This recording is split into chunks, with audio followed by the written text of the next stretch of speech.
Nauwi sa pambubugbog ang pagsita ng isang guro sa dalawang estudyante dahil sa pagsusuot ng hikaw sa Mako, Davao de Oro.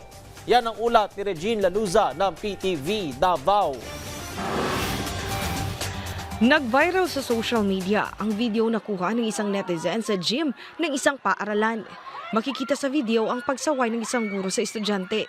Ilang segundo lang ang lumipas, nauwi na ito sa pananakit.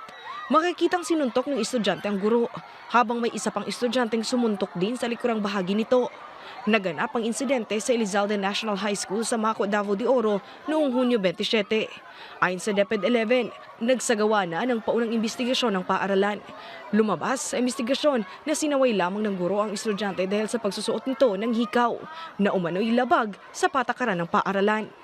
Ang tinubdan sa maong insidente o pangitabo na ang atong magtutudlo gitawag ang atensyon atong bata nga allegedly naggamit og arios which is under school policy is prohibited, and then that resulted to the squabble nga may resulta pod sa pagpandagmal ngadto sa atong magtutudlo.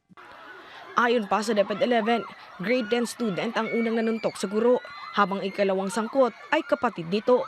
Pagkatapos ng insidente, agad na ipinatawag ang mga magulang ng dalawang estudyante. Dinala rin sa ospital ang guro para malapatan ang lunas at nasa maayos na ngayon ang kalagayan nito. Magsasagawa rin ng mas malawak na investigasyon ang Schools Division Office. Layunin nito na masuri ang lahat ng anggulo ng insidente at matiyak na walang kakampihan sa investigasyon. Tumanggi munang magbigay ng komento ang DepEd 11 sa posibleng parusa sa mga estudyante.